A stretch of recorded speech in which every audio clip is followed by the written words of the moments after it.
Hello friends, welcome to my channel excellent coaching. Electroconvulsive therapy के बारे में पढ़ेंगे आज। इलेक्ट्रोकन्वल्सिव थेरेपी मींस हमने बहुत बार देखा हुआ है मूवीज़ में कि कई बार पेशेंट्स को शॉक ट्रीटमेंट दी जाती है, लेकिन क्या वो एक्चुअली में ऐसा होता है? क्या शॉक दिया जाता है? क्या इसका कोई बेनिफिट है? उसके बारे में हम पढ़ेंगे, जिसको हम टेक्निकली बोलते हैं इलेक्ट्रोकन्वल्सिव थेरेपी। बहुत लोग कई बार इस चीज़ को सुनते हैं कि शॉक देके ट्रीटमेंट की जाती है, तो उनको ये बिलीव नहीं होता है कि it is still used as a treatment, but actually it is still used.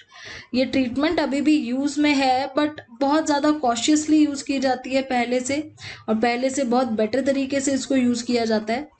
ECT में होता क्या है? ECT involves the delivery of an electric shock to either one side or both side of person side. तो बेशक आप इसको one sided कर सकते हो अगर रिक्वायरमेंट वन साइडेड की है, या बोथ साइड में कर सकते हो, रिजल्टिंग इन अ सीजर और conversion of the body and release of flood of neurotransmitters. अब शॉक देने से होता क्या है? सीजर्स तो होते ही हैं बॉडी में, बट उसकी वजह से एक चीज जो होती है, जो रिक्वायरमेंट होती है इसमें, वो होता है फ्लड ऑफ न्यूरोट्रांसमीटर्स। तो न्यूरोट्रांसमीटर्स बहुत जल्दी रिलीज होते हैं, जिन न्यूरोट्रांसमीटर्स की वजह से मूड में फर्क आ जाता है और ट्रीटमेंट होने के चांसेस बढ़ जाते हैं। So according to American psychiatric association, ये जो थेरेपी है ECT, it results in almost immediate improvement in the mood. तो इमीडिएट इसका नज़र में आता है इसका असर।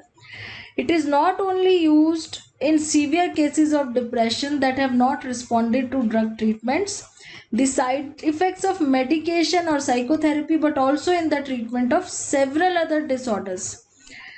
एक तो डिप्रेशन में ये यूज होता है, उसके अलावा स्किज़ोफ्रेनिया या मेनिया जैसी प्रॉब्लम्स में भी इसको यूज किया जाता है। स्किज़ोफ्रेनिया में, मेनिया में, डिप्रेशन में, इन सारी चीज़ों में इसका यूज जो है वो बहुत यूजफुल देखा गया है, बहुत हेल्पफुल होता है, इमीडिएट इफेक्ट होता है। इसका जो शुरुआत हुई थी सबसे पहले 1930s में हुई थी। Doctors actually were researching the possible uses of inducing seizures in treating schizophrenia, although the seizures were induced through means of a drug camphor in those early experiments. तो जैसे उस टाइम पे क्या था कि वो एक्चुअली में ये देखना चाह रहे थे कि स्किज़ोफ्रेनिया की ट्रीटमेंट कैसे कर सकते हैं हम, सीजर्स को कैसे, जैसे सीजर्स क्यों इंड्यूस करते हैं? क्योंकि उसकी वजह से कुछ न्यूरोट्रांसमीटर रिलीज होते हैं जिससे स्किज़ोफ्रेनिया में हेल्प मिलती है। उस टाइम पे जैसे सीजर्स को इंड्यूस करने के लिए कई बार ड्रग्स का यूज़ किया गया, कैम्फर उसमें से एक ड्रग है ऐसा। उसके अलावा भी इसका जो पर्टिकुलर इस थेरेपी का यूज़ है, ये कुछ दो इटालियन रिसर्चर्स थे, चार्लेटी एंड बिनी, उन्होंने इसको फर्स्ट टाइम यूज़ किया था किसी को ट्रीट करने के लिए।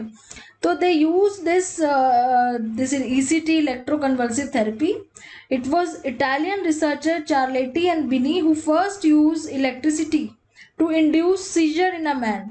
तो जैसे पहले मैंने बोला कि कैम्फर का यूज करते थे सीजर्स को इंड्यूस करने के लिए किसी के अंदर, जिससे स्किज़ोफ्रेनिया को ट्रीट किया जाता था, बट पहली बारी ये जो दोनों इटालियन रिसर्चर्स हैं, इन लोगों ने इलेक्ट्रिसिटी का यूज किया था सीजर्स इंड्यूस करने के लिए। और उसको उस ट्रीटमेंट से क्या हुआ, the man with schizophrenia fully recovered only after 11 such treatment.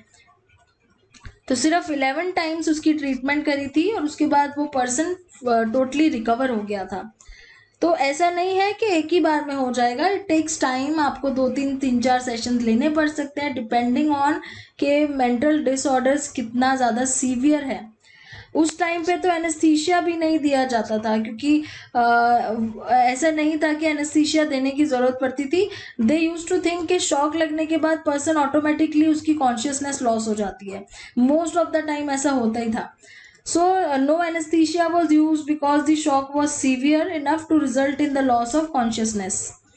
Broken bones, bitten tongues, fractured teeth were not untypical side effects. लेकिन इसके साइड इफेक्ट्स देखो बहुत ज़्यादा यहाँ पे डेंजरस लिखे हुए हैं। कई बारी जो इसके साइड इफेक्ट होते थे ईसीटी के, उसमें बोन्स ब्रेक हो जाना, या बिटन टंग अपने ही दांत उसको जीभ को काट लेना, या दांत फ्रैक्चर हो जाना, इस टाइप के साइड इफेक्ट्स भी नजर आते थे।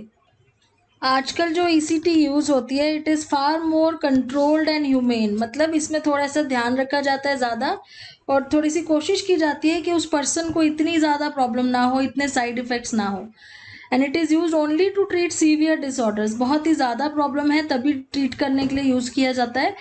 With N informed consent, informed consent मतलब पेशेंट को और उसके रिलेटिव्स को टोटली उसको क्लियर करके कि वो क्या करने वाले हैं और उसका कंसेंट लेके। ECT has been found useful for severe depression that has not responded to medication। तो डिप्रेशन के केसेस में अगर कोई मेडिसिन पे ना ट्रीट हो पाए तो उसके लिए ECT यूज किया जाता है। इट वर्क्स क्विकली, बहुत जल्दी काम करता है, ये मेडिसिन से ज़्यादा बेटर काम करता है। And it also helps in preventing suicide attempt, क्योंकि डिप्रेशन के केस में लोग कई बार सुसाइड अटैम्प्ट करने की हद तक भी आ जाते हैं, तो उस केस में भी ECT बहुत ज़्यादा क्योर मतलब एक बेटर बेनिफिशियल वो हुआ है, साबित हुआ है। And then ECT should not be consider a cure, ये लाइन बहुत इंपॉर्टेंट है आपके लिए समझनी। ECT is not a cure, ECT temporary effect करता है, इसको टाइम लगता है पूरे तरीके से ठीक करने में, ये क्योर नहीं कर सकता। बट अगर कोई पर्सन अपनी साइकोथेरेपी करवा रहा है तो उस केस में ECT उसको फास्ट ट्रीट करने में हेल्प करता है। तो ECT सिंपली अगर आप खाली आप सोचोगे सिर्फ आप शॉक देके किसी को ट्रीट कर दोगे तो वो नहीं हो सकता है, इसमें वो एक तरीके से हेल्प कर देता है। अगर कोई थेरेपी ले रहा है तो वो जल्दी ठीक हो सकता है due to ECT। Now ECT does have several negative side effect, हमने देखा ही है इसके साइड इफेक्ट्स पहले कितने डेंजरस थे, अभी भी इसके कुछ साइड इफेक्ट्स हैं जो कि कम डेंजरस नहीं है। There are still very very risky side effects like memory deficit, memory deficit हो जाता है, नई मेमोरीज नहीं बन पाती हैं, कंसोलिडेशन प्रोसेस डिसरप्ट हो जाता है। इसमें दोनों टाइप के एमनीशिया हो सकते हैं, रेट्रोग्रेड एमनीशिया भी हो सकता है, एंटीरियोग्रेड एमनीशिया भी हो सकता है। सो रेट्रोग्रेड मीन्स पुरानी चीजें भूल जाती हैं, एंटीरियोग्रेड मतलब नई मेमोरीज फॉर्म नहीं होती। So the retrograde effects can extend up to several months before a few weeks after treatment. तो जब ट्रीटमेंट हुई है उसके पहले के कई महीनों पहले तक का या फिर कुछ हफ्तों पहले तक की मेमोरीज सारी खत्म हो जाती हैं। ओल्डर मेमोरीज धीरे धीरे रिटर्न वो वापस आती हैं, टाइम लगता है, कई बार नहीं भी आती हैं वापस। एंटीरियोग्रेड एमनीशिया थोड़ा सा टेम्परेरी होता है, वो कुछ हफ्तों में ही ठीक हो जाता है, मतलब जो न्यू मेमोरीज बननी होती है वो धीरे धीरे ठीक हो जाती हैं। Only a very few patient suffer from severe long lasting cognitive difficulties. तो कुछ ही ऐसे लोग हैं जिनकी लॉन्ग लास्टिंग डिफिकल्टी रह जाती है, इसके बाद भी साइड इफेक्ट बहुत लंबा देर तक चलता है। So when ECT is used today, an effort is made to reduce as many as side effects possible. The modern patient is given a muscle relaxant to reduce the effect of convulsion. तो आजकल जब भी ECT का use करते हैं इस चीज को ध्यान में रखते हुए कि साइड इफेक्ट्स कम हो, plus they are given a muscle relaxant, उनके मसल्स को रिलैक्स करने के लिए ताकि कन्वर्जन इफेक्ट कम हो, और थोड़ा सा उनको शॉर्ट टर्म एनेस्थीसिया भी दिया जाता है। So this were ECT। Now coming to psycho surgery. Psycho surgery means जैसे सर्जरी करते हैं किसी की, वैसे ही जब ब्रेन की सर्जरी करते हैं साइकोलॉजिकल डिसऑर्डर को ट्रीट करने के लिए, उसको साइको सर्जरी बोलते हैं। इसमें कट किया जाता है ब्रेन को, कुछ चीज़ें रिमूव की जाती हैं, कुछ चीज़ें डिस्ट्रॉय, जैसे ब्रेन टिश्यूज होते हैं जो उनको डिस्ट्रॉय किया जाता है, डैमेज किया जाता है कुछ ऐसी चीज़ों को जो प्रॉब्लम कर रही है क्रिएट। तो प्रॉपर सर्जरी की तरह ही होता है, इसका मेन पर्पस होता है कि जो भी मेंटल डिसऑर्डर्स हैं उसके सिम्टम्स को किसी तरीके से कंट्रोल में लाया जाए। One of the earliest and best known psychosurgical technique is pre frontal lobotomy, जो हम बहुत बारी इसके बारे में सुनते भी हैं कि ये सर्जरी पहले होती थी प्री फ्रंटल लोबोटॉमी नाम की। सो इसमें क्या होता था, तो प्री फ्रंटल लोब होता है हमारे ब्रेन का, जो सामने का पार्ट होता है, फ्रंटल लोब का भी आगे जो प्री फ्रंटल होता है उसको वो कराया जाता है। सीवियर मीन्स वहाँ पे कट करके वहाँ पे सर्जरी की जाती है।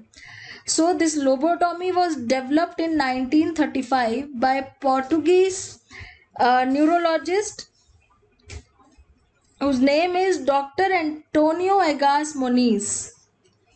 तो इन्होंने ये शुरुआत की थी, who was also awarded a Nobel prize in medicine. तो इनकी जो कंट्रीब्यूशन थी साइको सर्जरी में, इसके लिए इनको नोबेल प्राइज भी मिला था। So later Walter Freeman and James Watt modified Moniz technique and developed a procedure called transorbital lobotomy. तो इसी प्रोसीजर को थोड़ा सा मॉडिफाई करके चेंज करा और उसका अब नाम है transorbital lobotomy, during which an instrument resembling an ice pick called leucotome was inserted through the back of the eye socket into the brain to sever the brain fibers. तो ये जो टेक्निक है इसको थोड़ा सा इन्होंने मॉडिफाई कर दिया था. It was this technique that became widely used and unfortunately sometimes overused in the pursuit of relief for so many people suffering from mental illness. तो ये मॉडिफिकेशन के बाद इस टेक्निक को नाम दिया गया ट्रांसऑर्बिटल लोबोटॉमी. और इसमें ये एक इंस्ट्रूमेंट को जिसको आई सॉकेट के पीछे से, back of the I socket जहाँ पे आपकी आईज हैं उस पर्टिकुलर जगह के पीछे से इंसर्ट करके ब्रेन के अंदर ब्रेन फाइबर्स को डैमेज करते थे. तो ये टेक्निक तब यूज होती थी. Although it is true that some of the early lobotomy patients did seem less agitated, anxious and delusional, it is also true that some early patients did not survive in the surgery.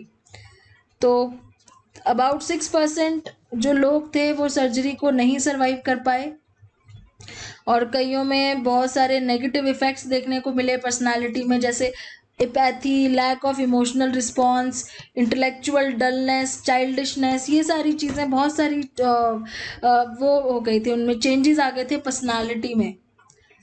So fortunately the development of antipsychotic drugs and beginning of chlorpromazine together with the result of long-term studies that highlighted serious effects of lobotomies led to the discontinuation of lobotomies as a psychosurgical technique. अब ये technique बंद हो चुकी है क्योंकि बाद में बहुत सारी रिसर्चेज हुई थी जिसमें ये पता चला था कि इसके साइड इफेक्ट्स बहुत ही डेंजरस हो सकते हैं. Some of the famous recipient of last decades of lobotomies were, अब यहाँ पे देखो एक नाम दिया हुआ है, बहुत ही इंपॉर्टेंट नाम है, रोजमेरी कैनेडी, जो जॉन एफ कैनेडी की सिस्टर थी. अब लोबोटोमी तो बंद हो गई है, उसकी जगह पे एक जो दूसरी टेक्निक आजकल यूज होती है जिसका नाम है बाइलेटरल एंटीरियर सिंगुलोटोमी. सिंगुलोटोमी क्यों नाम है? क्योंकि इसमें जो टारगेट किया जाता है area of the brain that is cingulate gyrus. So यहाँ पे क्या होता है, magnetic resonance imaging MRI technique का यूज करते हैं which guides an electrode to a specific area of the brain. तो एक इलेक्ट्रोड उसमें भेजी जाती है पर्टिकुलरली सिंगुलेट जायरस की तरफ, उसको वहाँ पे फिर क्या होता है, एक इलेक्ट्रिकल करंट पास करते हैं जिससे वो जो वहाँ के ब्रेन सेल्स हैं वो डिस्ट्रॉय हो जाते हैं उस पर्टिकुलर एरिया के. ये जो सिंगुलेट जायरस है ये क्या करता है, ये फ्रंटल लोब को लिम्बिक सिस्टम से कनेक्ट करता है. इसका काम ये है, this connects frontal lobe to the limbic system and by running the current through the electrode a very small and specific area of brain cells can be destroyed.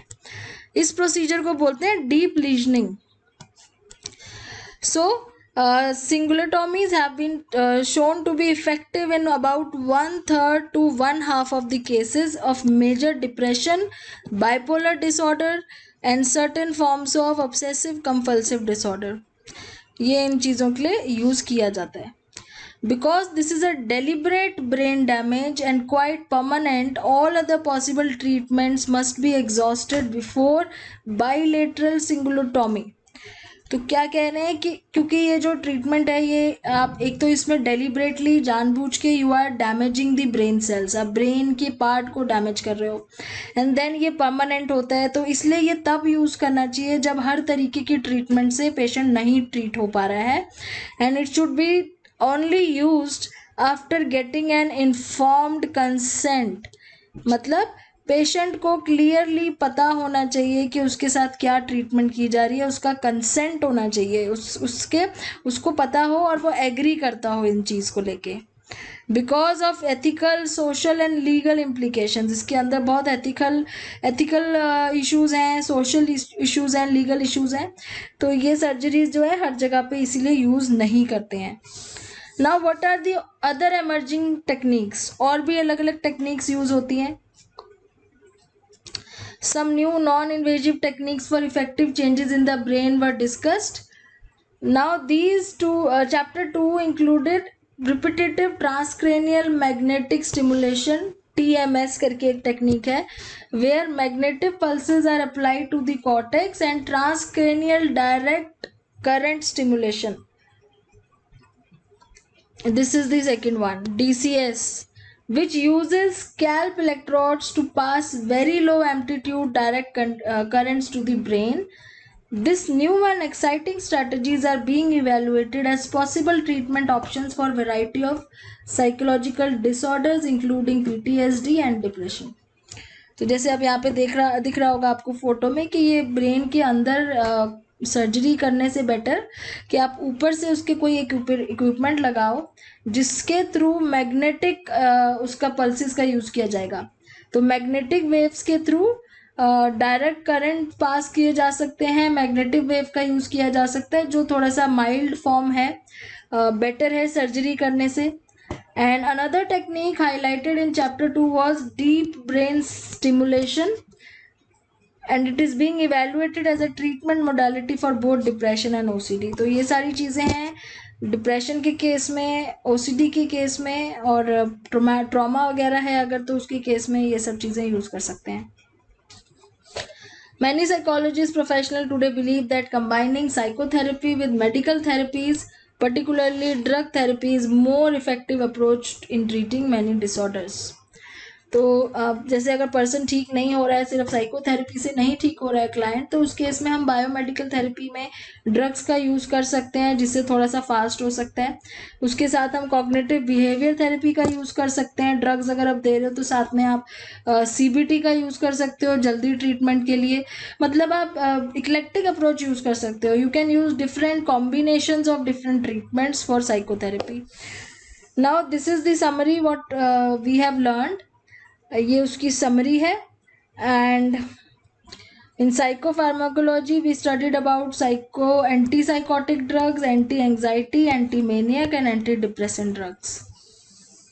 In biomedical therapies we discussed electroconvulsive therapy ECT, psychosurgery. And in emerging technologies जिसमें हमने 3 पढ़ी हैं, TMS, DCS and OCD. अब इसके कुछ MCQs हैं वो discuss कर लेते हैं, इसके बाद ये चैप्टर हमारा फिनिश हो जाएगा. So let's discuss the MCQs. So question number 1, which of the following statements about the effectiveness of psychotherapy is false. तो साइकोथेरेपी की इफेक्टिवनेस हमने जो टॉपिक पढ़ा था उसमें से ये क्वेश्चन है कि कौन सी स्टेटमेंट इसमें से फॉल्स है. So the answer here is the longer a person stays in psychotherapy the less effective it is.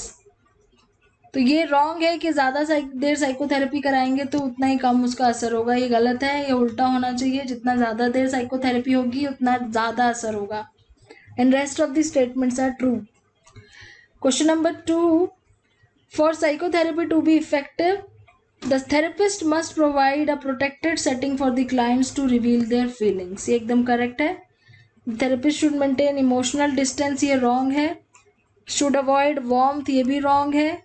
And should choose one style of therapy, this is also wrong. तो this is the correct answer A. Question number 3, of the following all are potential barriers to effective therapy listed by Su and Su 2008 when culture or ethnic backgrounds of therapist and client are different. All of the following are potential barriers to effective therapy. अच्छा, जो बोल रहे हैं कि सारे potential barriers हैं effective therapy के किसी एक को छोड़ के. तो लैंग्वेज तो है ही बैरियर, क्योंकि अगर लैंग्वेज अलग है तो भी प्रॉब्लम हो जाती है ट्रीटमेंट में. सोशल क्लास भी बैरियर है, middle class, high class. Cultural भी है. एज बैरियर नहीं है. एज फिर भी, क्योंकि थेरेपिस्ट अगर ज़्यादा एज का एक्सपीरियंस है तो वो तो और अच्छी चीज़ है, तो age is not a barrier.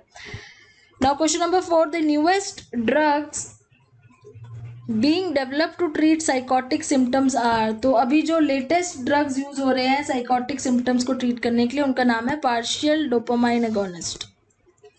This is the answer. Question number 5, for which disorders have anti depressant not been used. तो एंटी डिप्रेसेंट कौन से डिसऑर्डर के लिए यूज नहीं होता है? डिसोसिएटिव एमनीशिया के लिए यूज नहीं होते हैं. Next question number 6, electroconvulsive shock therapy is useful in preventing suicide attempts because suicide attempts क्यों रुक जाते हैं इससे, क्योंकि ये बहुत क्विकली काम करता है, बहुत जल्दी इसका एंटी डिप्रेसिव, टेम्परेरी होता है लेकिन क्विकली होता है। 7 is the risk of permanent brain damage is greatest. Permanent brain damage risk greatest किस में होता है? साइको सर्जरी में होता है, जब हम सर्जरी करते हैं परमानेंट डैमेज हो जाता है। इस टॉपिक के बाद अब हमारे जो एमसीक्यूज हैं वो हम जो पूरे चैप्टर के एमसीक्यूज हैं कंबाइंड, वो नेक्स्ट वीडियो में डिस्कस करेंगे। Thank for watching.